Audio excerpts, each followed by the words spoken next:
Hello les amis, hello et bienvenue dans l'épisode 42 de ce podcast, je ne sais plus comment l'appeler.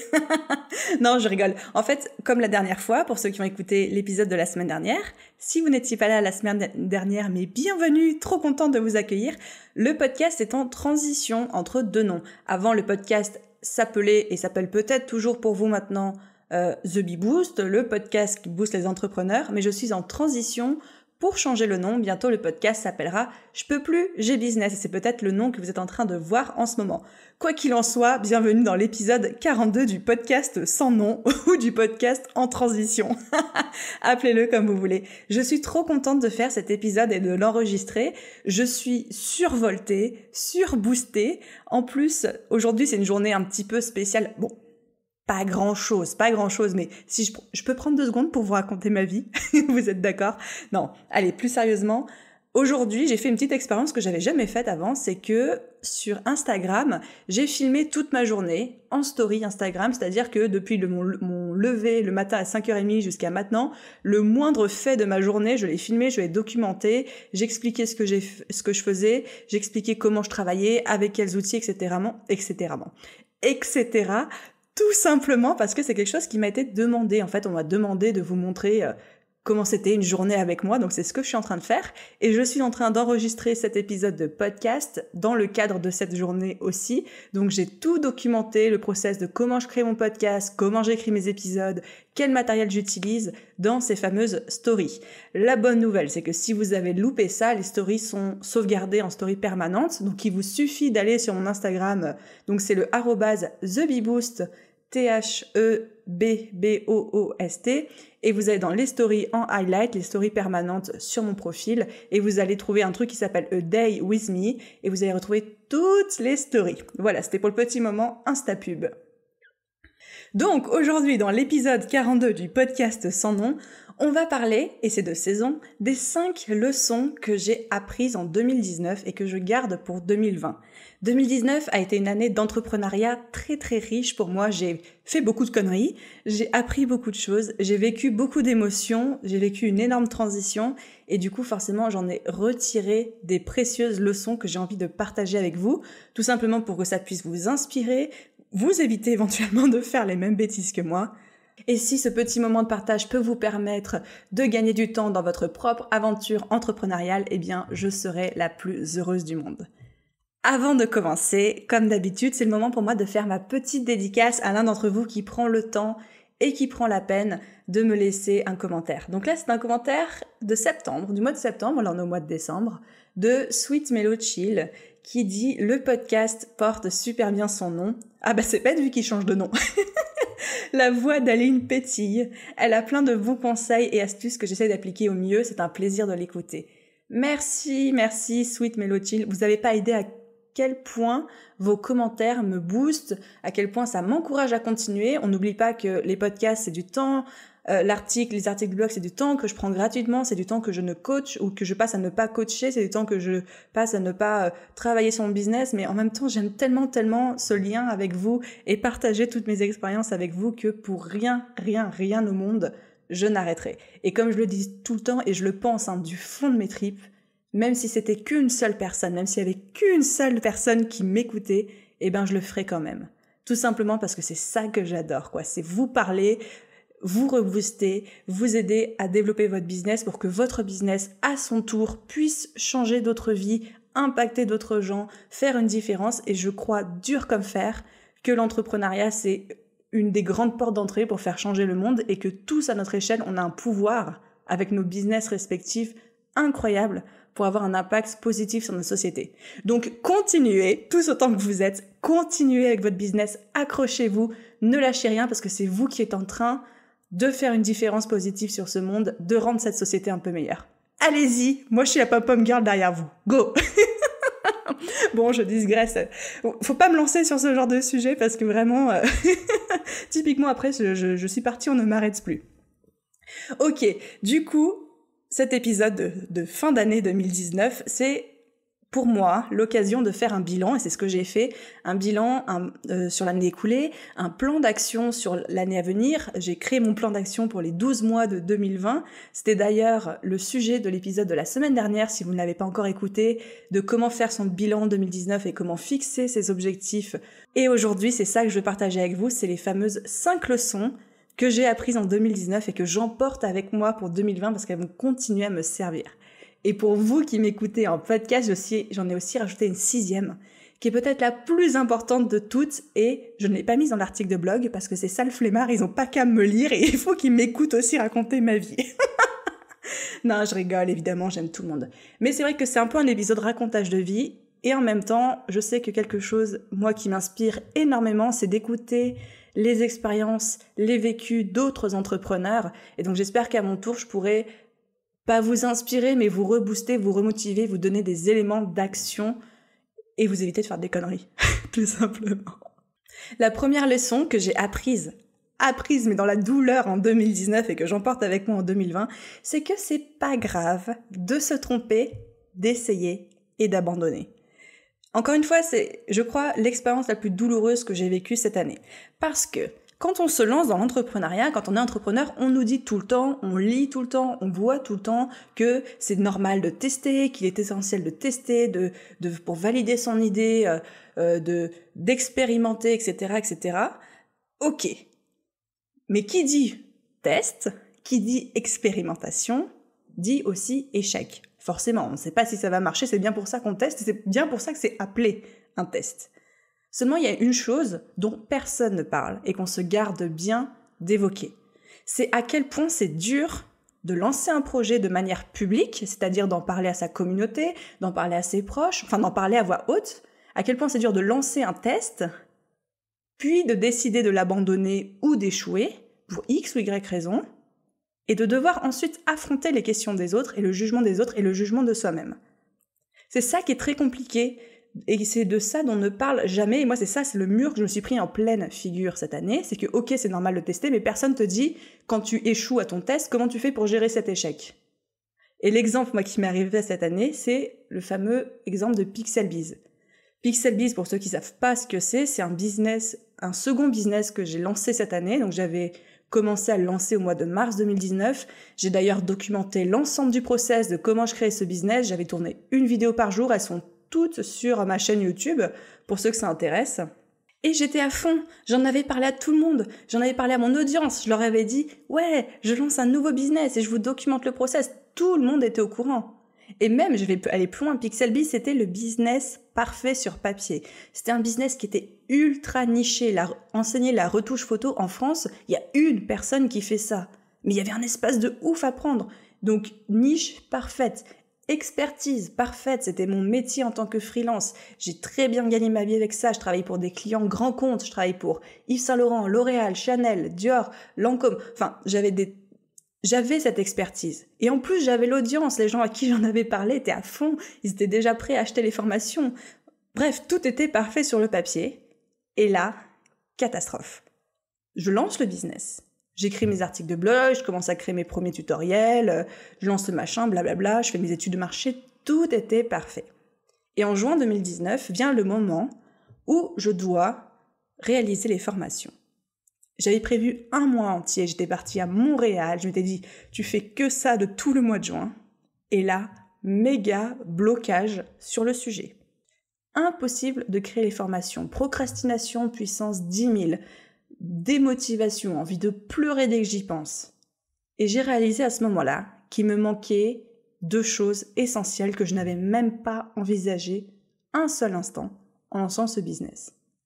Il me manquait la passion et il me manquait l'enthousiasme. La passion et l'enthousiasme que j'ai pour Beboost qui font que, comme je vous le disais tout à l'heure, je serais prête à enregistrer tous mes épisodes de podcast même s'il n'y avait qu'une seule personne qui m'écoutait parce que j'aurais envie de faire une différence pour cette personne. Et bien cette motivation-là qui vient du fond des tripes, je l'avais pas pour Pixelbiz. Donc, qu'est-ce que j'ai fait ? J'ai décidé d'arrêter. Enfin, moi je dis que j'ai mis entre parenthèses de manière indéterminée. Mais si je dois être très honnête avec moi-même, j'ai décidé d'arrêter. Et quand j'ai décidé d'arrêter, j'ai dû faire face à beaucoup de questions de gens qui ne comprenaient pas. Et oui, et je comprends qu'ils comprennent pas, parce qu'encore une fois, sur le papier, tout était parfait. Et donc, j'ai eu surtout énormément de mal à en parler, parce que j'avais une peur bleue, mais vraiment une peur bleue d'être jugée, d'être considérée comme quelqu'un qui n'avait pas tenu sa parole en disant « je lance un business » et finalement qui ne le fait pas, ou qui s'arrête, ou quelqu'un qui a annoncé quelque chose et qui n'est pas allé jusqu'au bout, et voilà, j'avais une peur bleue du jugement, et donc j'ai repoussé, sans plus parler de ce projet à personne et en esquivant les discussions, jusqu'au jour où je me suis dit « mais attends, non, ça va pas, enfin, t'arrêtes, t'as échoué, t'as une bonne raison d'avoir échoué, c'est bien d'avoir constaté que c'était pas ce qu'il te fallait, que c'était pas ce qui te prenait aux tripes et d'avoir arrêté les frais et de pas t'être forcé. Mais alors, d'ici à ce que j'arrive à me dire que j'avais raison et que c'était pas grave et d'accepter ce fait-là, ça m'a pris plusieurs mois de galère. Et ce que je me suis rendu compte, c'est que cette peur, cette appréhension du jugement des autres, du fait d'être considéré comme quelqu'un qui tient pas sa parole ou qui va pas jusqu'au bout ou qui est pas experte ou pas légitime, en fait, c'était que le reflet de ce que je me disais à moi-même. Je projetais la réaction fictive des autres, je projetais sur cette réaction ce que je pensais de moi-même. Donc à partir de ce moment-là, j'ai énormément travaillé cet aspect de moi-même jusqu'à réussir à me défaire de ce blocage. Et la leçon que je retire de ça et que j'emporte avec moi pour 2020, c'est que oui, en entrepreneuriat, c'est essentiel d'essayer. C'est obligatoire. C'est primordial. Mais vous allez forcément aussi échouer à un moment ou à un autre. C'est logique. Quand on essaye, quand on teste, tout ne peut pas marcher. Si tout fonctionne, c'est que vous n'essayez pas vraiment. C'est que vous êtes juste dans votre zone de confort. Donc au final, c'est quoi le pire? Je suis pas sûre que ce soit une meilleure situation. Donc, il faut essayer et vous allez échouer. Préparez-vous maintenant mentalement à échouer. Préparez-vous à vous dire que c'est normal, que ça fait partie du processus. Et comme on dit, tous ceux qui échouent sont tous ceux qui ont osé. Donc je vous dis, je vous laisse tirer les conclusions pour ceux qui n'échouent jamais, d'accord, entre nous. Donc c'est ça la leçon que je voudrais vous transmettre, que moi j'ai retenue et que je voudrais vous transmettre, c'est vraiment préparez-vous à échouer. Faites un travail mental sur vous pour vous dire que le jour où vous allez échouer, c'est pas grave et vous passez à autre chose. Ne vous laissez pas absorber par toute cette négativité dont j'ai fait preuve vis-à-vis de moi-même et du coup qui faisait que j'avais peur de parler aux autres de mon projet, de mon échec, etc. Ne faites pas cette même erreur. Ensuite, la deuxième leçon que j'ai apprise en 2019, c'est qu'il est facile d'effectuer une transition de freelance à indépendant pur et dur. Et c'est sans doute mon plus grand accomplissement, ma plus grande victoire pour cette année 2019, c'est que j'ai pu passer du statut de freelance au statut d'indépendante libre, 100% à son compte, sans plus avoir de client dans le sens client freelance, donc dans le sens client patron, client qui t'impose peut-être ses locaux, qui t'impose peut-être des horaires de travail, qui t'impose des deadlines. Jamais, au lancement de Beboost, donc en juillet 2018, j'aurais pensé que c'était possible d'avoir ce genre de vie. Je pensais que freelance, c'était le plus libre que je pourrais jamais être. Et à l'époque, quand je lançais Beboost, en même temps, je connaissais rien au monde du web marketing, j'en avais jamais entendu parler de ma vie, je connaissais absolument pas les formations en ligne, je connaissais absolument pas le coaching business, je savais même pas que c'était possible. Sauf que j'étais confrontée à ce moment-là à la dure réalité en tant que freelance. Cette dure réalité, c'est que quand on est freelance, on troque notre temps contre de l'argent. Et du coup, on a beau augmenter régulièrement nos tarifs tous les ans, à un moment ou à un autre, on se heurte forcément au plafond de ce qu'il est possible de réaliser, aussi bien en termes de tarifs sur le marché qu'en termes d'heures travaillées dans un mois. Il y a forcément un plafond, aussi haut soit-il, attention, parce que quand j'étais freelance, je gagnais extrêmement bien ma vie. Il y a des mois, je faisais 15 000 euros de chiffre d'affaires. Il y a des mois, je faisais plus. Il y a des mois, je faisais 10 000 euros. Enfin, j'étais vraiment à des gros objectifs que je n'atteins même pas encore maintenant en tant que coach business. Mais bientôt, n'est-ce pas?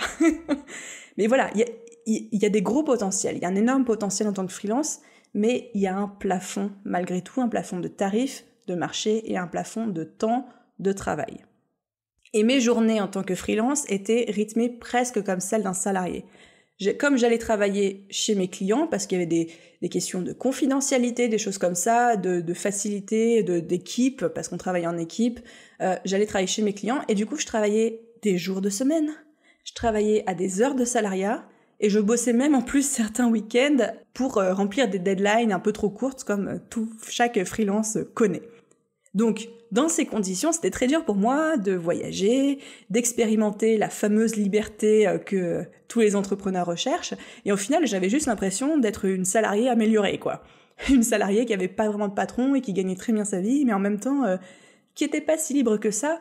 Et je commençais à en avoir un peu marre. Et je commençais en plus, et c'est une des raisons qui ont fait que j'ai transitionné, à en avoir marre de mon industrie, dans le sens où j'adore la retouche photo, je suis passionnée par ça et par l'image, mais le sens moral qu'il y avait derrière, traficoter une image pour vendre un produit minceur ou un bijou, voilà, je trouvais pas de sens. Je me disais, quelle différence je fais dans le monde actuellement ? La réponse pour moi, c'était pas grand-chose. J'avais beau adorer mon métier, il y avait un manque profond de sens, j'ai envie de dire sociétal, à ce que je faisais. C'est donc ça, quand j'ai The Bee Boost qui a commencé à bien marcher, c'est ça qui m'a poussée à me dire « Ok, j'arrête le freelancing, je me lance à fond dans cette nouvelle aventure et on va voir ce que ça va donner. » Alors, comment j'ai effectué ma transition ? Pour ceux qui se poseraient la question, qui seraient peut-être inspirés pour faire la même chose. La première chose que j'ai fait, c'est que j'ai attendu que mes revenus avec The Bee Boost, avec le blog, avec les formations que j'avais déjà créées, j'ai attendu que ces revenus atteignent l'équivalent de 1 000 € par mois. Donc ce n'est pas 1 000 € chaque mois de manière régulière, mais quand je faisais des lancements, par exemple, je faisais un lancement à 4 000 € ou à 7 000 € et j'étais un peu tranquille pour les mois suivants. Quand je faisais mes calculs et que j'atteignais 1 000 € par mois en moyenne, en étalant tout ça, j'ai mis un plan d'action. Je me suis renseignée sur le métier de coach. J'ai trouvé ma formation certifiante à l'école, je sais parce qu'on me le demande tout le temps, je le précise, mon école s'appelle Coaching de Gestion, c'est une école qui est à Montréal, qui est au Canada. Et j'ai fixé ma date de lancement officielle en tant qu'indépendante, c'est-à-dire septembre 2019. J'ai choisi ensuite d'arrêter le freelancing en juin 2019, ce qui m'a laissé tout l'été pour préparer mon nouveau site, préparer mes offres, commencer à communiquer, établir ma stratégie, créer un peu d'attente autour de l'ouverture de mes offres de coaching. Donc la leçon là-dedans, la leçon de cette deuxième leçon, c'est que passer de freelance à indépendante pure, c'est pas très compliqué, mais ça demande 3 choses que je vous ai dites mais que je vous résume. La première, c'est d'établir déjà un plan d'action et de pas se lancer n'importe comment. Donc il faut attendre le bon moment pour gérer la transition niveau revenu. Parce que quand on passe de freelance où on a un revenu plus ou moins stable, dès qu'on a des clients stables, et bien passer à indépendante pure et dure où on n'a plus d'émissions régulières chez les mêmes clients, il y a quand même une baisse au niveau des revenus qui se fait, et ça c'est mon deuxième point, il faut s'attendre à cette baisse, et il faut savoir la gérer et l'anticiper, et du coup avoir généré suffisamment de revenus pour que cette transition monétaire, financière, ne soit pas trop importante et ne vous mette pas dans le mal ou dans la difficulté. Et le troisième point, c'est qu'il faut accepter le fait qu'en étant indépendant pur et dur, quand je dis indépendant pur et dur, je parle surtout de ces gens qui ont un business en ligne, qui vendent des formations ou qui ont une boutique en ligne, enfin quelque chose où vous n'êtes pas chez des clients en mission de manière régulière comme peuvent l'être les freelances. Et donc le troisième point, c'est d'être OK avec le fait qu'en devenant cet indépendant qui est ultra libre, eh ben, on est encore moins en sécurité, on a encore moins de sécurité que quand on est en freelance. Quand on est en freelance, on a des clients plus ou moins réguliers. Généralement, quand un client a trouvé un bon freelance, il le garde. Alors que quand on devient indépendant pur et dur, qu'on vend des formations en ligne, ou qu'on propose peut-être de l'accompagnement, ou qu'on a une boutique en ligne, eh ben, on a encore moins cette sécurité qu'on pouvait avoir en freelance. Donc il faut être OK avec ça. Je récapitule mes 3 points parce que je me suis un peu perdue, j'ai un peu digressé, tagiversé. Waouh, je perds mon vocabulaire, j'en perds mon français. Donc les 3 points dont il faut être conscient quand on gère sa transition de freelance à indépendant pur et dur.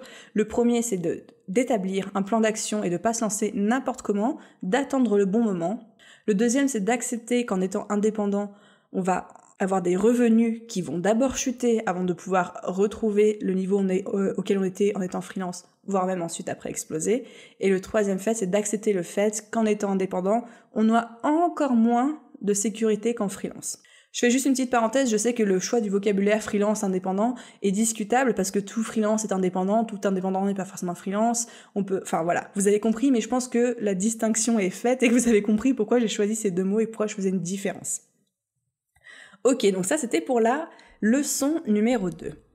La leçon numéro 3, la troisième leçon que j'ai apprise en 2019 et que je garde pour 2020, c'est que voyager, c'est une des plus belles choses que vous pouvez faire, un des plus beaux cadeaux que vous puissiez vous faire. Du coup, j'ai eu la chance, en faisant cette fameuse transition de freelance à indépendante, de pouvoir voyager 6 fois cette année.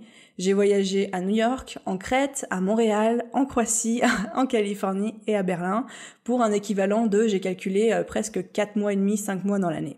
Donc, chacun de ces voyages m'a énormément inspiré, m'a donné des idées, a contribué à m'ouvrir l'esprit, à comprendre de nouvelles choses, à la fois sur le monde, sur la société, et sur moi-même. Parce que quand on voyage, et quand on voyage seul, comme moi, on en apprend beaucoup, beaucoup sur soi.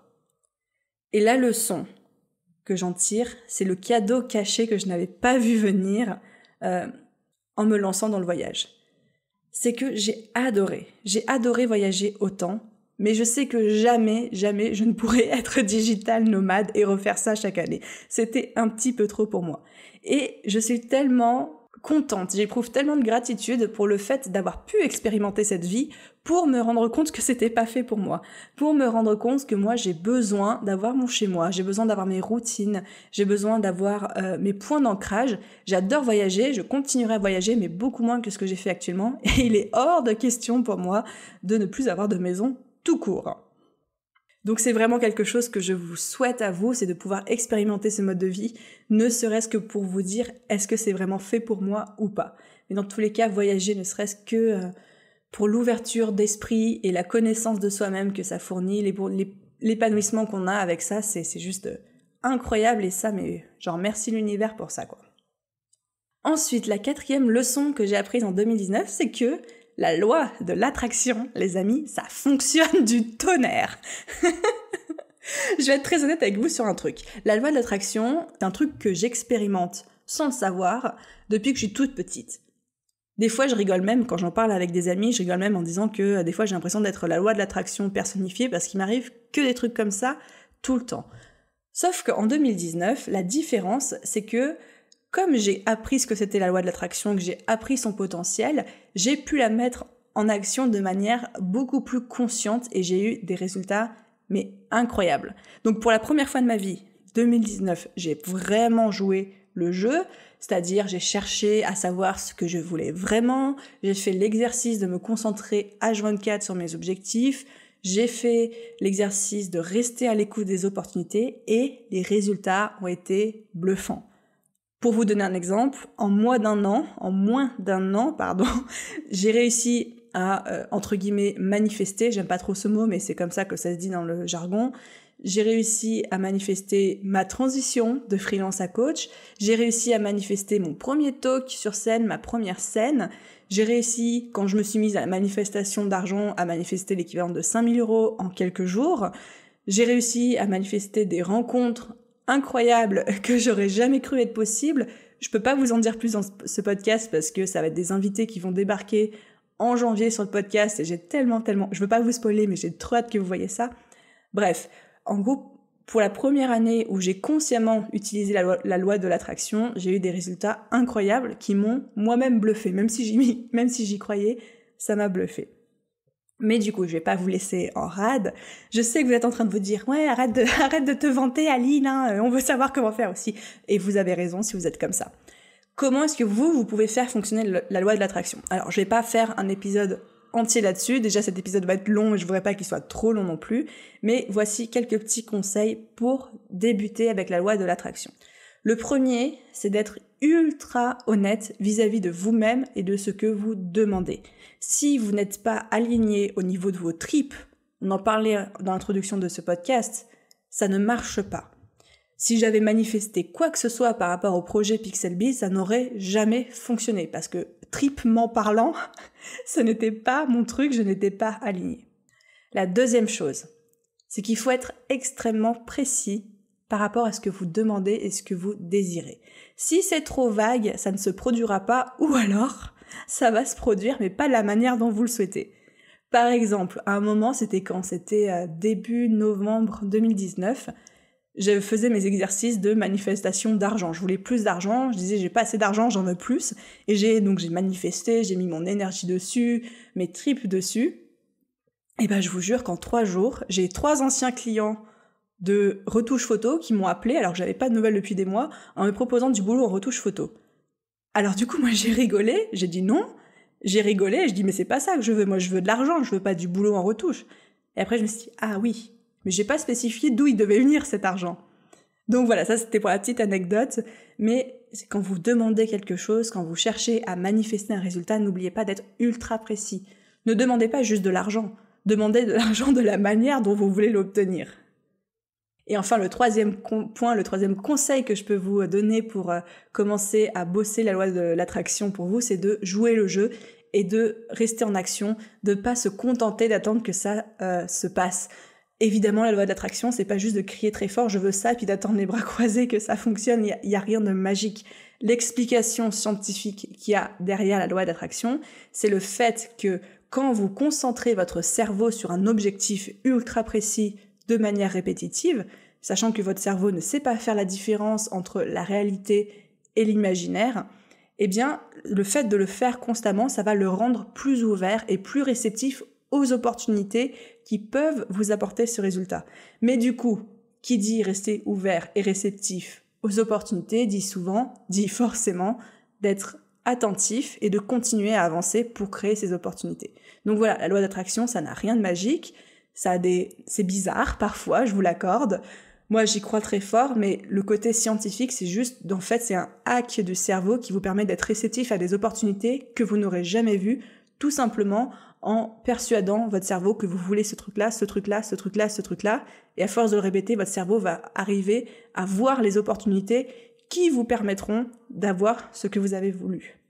Donc la leçon que je retire de ça, c'est tout simplement qu'en 2020, je vais accorder une place encore plus importante à la loi de l'attraction dans mon business, tout simplement parce que j'en ai tellement fait l'expérience des bienfaits pendant cette année que j'ai qu'une envie, c'est de continuer puis de voir, je suis curieuse de voir jusqu'où on peut pousser le concept. Ok les amis, et on débarque sur la 5e leçon que j'ai apprise en 2019 et que je garde pour 2020. Je fais juste une petite parenthèse parce que je me rends compte d'un truc, je suis désolée si je parle un petit peu trop rapidement dans cet épisode, enfin encore plus que d'habitude, mais simplement c'est vrai que quand je suis tellement passionnée par un sujet et que je m'emporte, j'ai tendance à parler très vite, donc je me suis pas encore écoutée, je verrai au montage, mais j'espère que ça ne gênera pas trop votre écoute, et si c'est le cas, je suis désolée. Je vais essayer vraiment je pose ça comme intention pour 2020, de parler plus lentement dans mes podcasts. Je sais que c'est une nécessité. Donc voilà, je ferme la parenthèse. 5e leçon apprise en 2019, c'est que, accrochez-vous, en se faisant aider, on va beaucoup plus vite. C'était ma grosse claque de l'année. Parce que moi, Aline de The Bee Boost, je mets un point d'honneur depuis le jour de ma naissance à tout faire moi-même. C'est même une question de fierté personnelle. Sauf qu'en 2019, avec mon objectif de transition freelance coach, je me suis mis un gros coup de pied aux fesses par rapport à ça. J'ai ravalé ma fierté et j'ai décidé de me faire aider, tout simplement parce que j'avais conscience que mes objectifs étaient ambitieux et qu'il fallait que je me fasse aider si je voulais y arriver de manière rapide, de manière efficace. J'ai d'abord commencé par investir dans des formations. Se faire aider, ça peut être investir dans la formation de quelqu'un qui va nous partager son savoir. Donc moi, j'ai investi, c'était au mois de février 2019, dans la formation de la Bee School de Marie Forleo. Ensuite, j'ai investi dans des séminaires, dont un qui m'a énormément marqué, bouleversé, qui était le Weekend Spark de Franck Nicolas en avril 2019. Ensuite, j'ai investi, donc c'était progressif, j'ai investi dans du coaching en personne. Donc j'ai eu 2 coachs cette année, j'en ai eu un en septembre 2019 qui m'a aidé à préparer ma première scène, et j'en ai une actuellement qui m'aide à développer mon business plus rapidement, plus efficacement que si j'étais toute seule. Donc la leçon derrière ça, et je veux vraiment que vous entendiez ça, c'est que quand on se fait aider, on peut aller beaucoup plus vite et progresser de manière beaucoup plus efficace que quand on est tout seul. Se faire aider, ça n'a rien à voir, comme moi je pouvais le penser avant, avec une question d'ego ou de fierté personnelle. C'est pas une honte de se faire aider. On se fait pas aider quand on n'est pas capable d'y arriver par soi-même. C'est bien le contraire. Au contraire, on est malin quand on se fait aider. On est malin parce qu'on se dit, je sais que je peux le faire tout seul, mais je préfère jouer la carte de l'efficacité en me faisant accompagner pour atteindre mes objectifs. Et c'est même l'essence même du coaching business.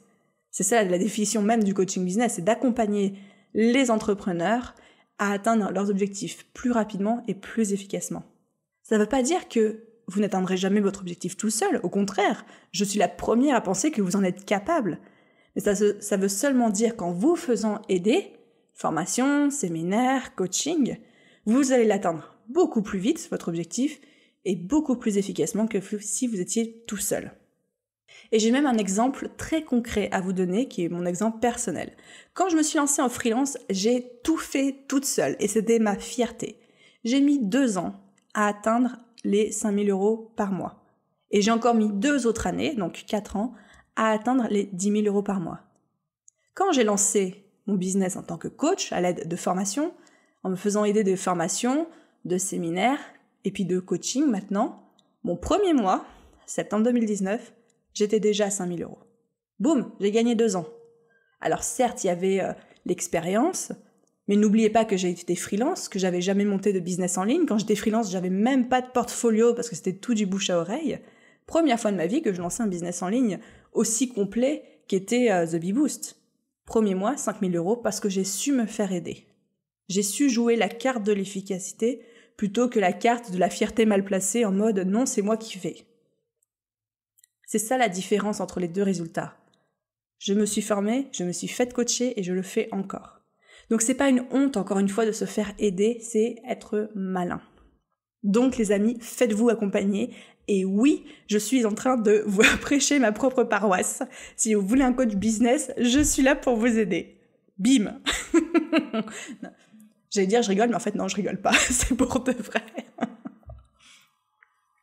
Voilà, donc ça c'était les 5 leçons apprises en 2019 et je vous en ai promis, je sais, une 6e que je n'ai pas mise dans l'article de blog et que je vous dévoile uniquement à vous. Cette 6e leçon, qui est, je pense, la plus importante de toutes, en tout cas moi, la plus importante pour moi, c'est de toujours suivre votre instinct. Toujours suivre votre instinct. S'il y a bien une chose que j'ai apprise cette année, 2019, c'est que mon instinct ne se trompe jamais. Les rares fois où j'ai décidé d'aller à contrario de ce que mes tripes, de ce que mon instinct, de ce que mon intuition me disait, ça s'est mal passé. Pixel Biz. Exemple Pixel Biz. À chaque fois que j'ai essayé de faire comme les gens me disaient de faire, ou comme je pensais qu'il fallait faire, ou comme mes proches me disaient de faire, ou comme mon industrie me disait de faire, à chaque fois que j'ai suivi l'avis des autres, l'avis de la société, le « je pense que je dois », plutôt que de suivre mon instinct, à chaque fois je me suis plantée magistralement. Et à chaque fois que j'ai décidé de suivre mon instinct, même si tout le monde me disait « mais c'est pas comme ça qu'il faut faire », t'y arriveras jamais, à chaque fois, c'était une réussite. Alors ça, c'est ma dernière leçon, et c'est vraiment, s'il y a un truc à retenir, c'est ça. Demandez-vous la direction que vous voulez prendre avec votre entreprise, et allez-y, faites confiance à votre instinct, faites confiance à vos tripes. N'hésitez pas à aller à contrario de tout ce que l'industrie, le marché ou les gens veulent bien vous dire. Si vous pensez au fond de vous, si vous êtes convaincu que c'est la bonne voie, ne vous laissez pas influencer par les regards extérieurs. C'est très dur, c'est extrêmement dur à faire, mais je vous promets que pour me prendre régulièrement ce genre de claque en pleine figure, votre instinct ne vous trompe jamais. Et je le vois chez mes coachés aussi. Des fois, moi, je dis des choses, je conseille des choses à mes coachés, elles font le contraire, et le contraire cartonne. Et je suis la première surprise et la première ravie de ce résultat. Et je leur dis souvent, moi, je suis ta coach, je peux te donner des conseils, je peux te donner mon point de vue, je peux te donner mon analyse, mais c'est toi qui es dans ton business, c'est tes tripes qui le dirigent, et c'est toi qui sais mieux que moi. C'est pas moi qui sais, c'est toi qui sais. Donc, faites-vous confiance. Fiez-vous à votre instinct et n'hésitez pas vraiment à le suivre, même s'il va à contrario de tout le fameux bon sens qu'on pourrait... ça veut rien dire. Comment je vais terminer cette phrase ? Suivez votre instinct, même s'il va à contrario de tout ce qu'on veut bien dire et du bon sens. Bim, phrase terminée. Dernier petit exemple pour illustrer de ça, c'est un exemple qu'on entend beaucoup, mais moi que j'adore, Apple. La société Apple.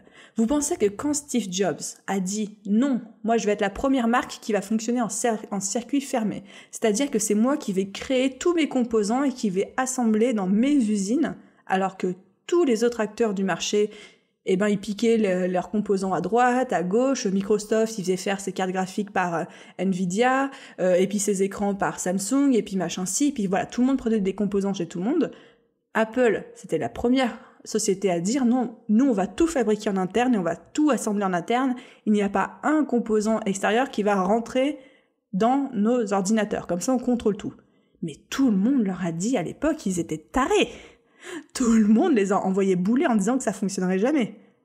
Voilà, je n'ai même pas besoin de vous dire la conclusion de ça, parce que vous en doutez certainement. Ok, peut-être que depuis, il y a eu des ajustements qui ont été faits, mais c'était vraiment la politique d'Apple au début de fonctionner en circuit fermé. Tout ça pour dire, les amis, la leçon, c'est suivez toujours votre instinct, il a toujours raison. Allez vous faire tatouer cette phrase sur la fesse gauche et pensez à moi. Oh là là. Bon, les amis, c'est fini pour aujourd'hui, pour cet épisode. Merci de m'avoir écouté raconter ma vie jusqu'au bout. J'espère que ça vous aura plu. J'espère que ce partage d'expérience vous aura inspiré, motivé et donné de bonnes idées pour pas faire des grosses galères comme moi, des grosses erreurs. Juste un petit rappel avant de vous quitter. Donc, comme je vous disais, le podcast change de nom bientôt. Il ne s'appellera plus The Bee Boost. Il va s'appeler Je peux pas, j'ai business. Donc, n'oubliez pas de le chercher sous ce nouveau nom si vous ne le trouvez pas sous l'ancien. Et une dernière petite chose, la semaine prochaine, donc là aujourd'hui, nous sommes le lundi 23 décembre, demain c'est Noël, joyeux Noël, j'espère que vous allez être gâtés. Donc la semaine prochaine, le lundi 30 décembre, il n'y aura pas de nouveau podcast parce que c'est les vacances, c'est la trêve. Je pense que vous avez mieux à faire que vous préoccuper de votre business pour le moment. Profitez de votre famille. Mais moi, je vous retrouve le lundi 6 janvier avec un super épisode que j'ai trop hâte de vous présenter qui aura pour sujet une stratégie mystérieuse de générer des revenus passifs, des revenus supplémentaires pour vous quand vous avez un business en ligne et que ce soit avec des services, des produits ou une formation, des choses comme ça. Ah, je vous donne envie, hein. C'est fait exprès. Ok, les amis, les petits cookies, merci d'avoir écouté cet épisode. Je vous souhaite d'excellentes fêtes, un excellent réveillon, une très bonne année. On se revoit bientôt. Merci d'avoir écouté cet épisode et à très vite. Bye bye.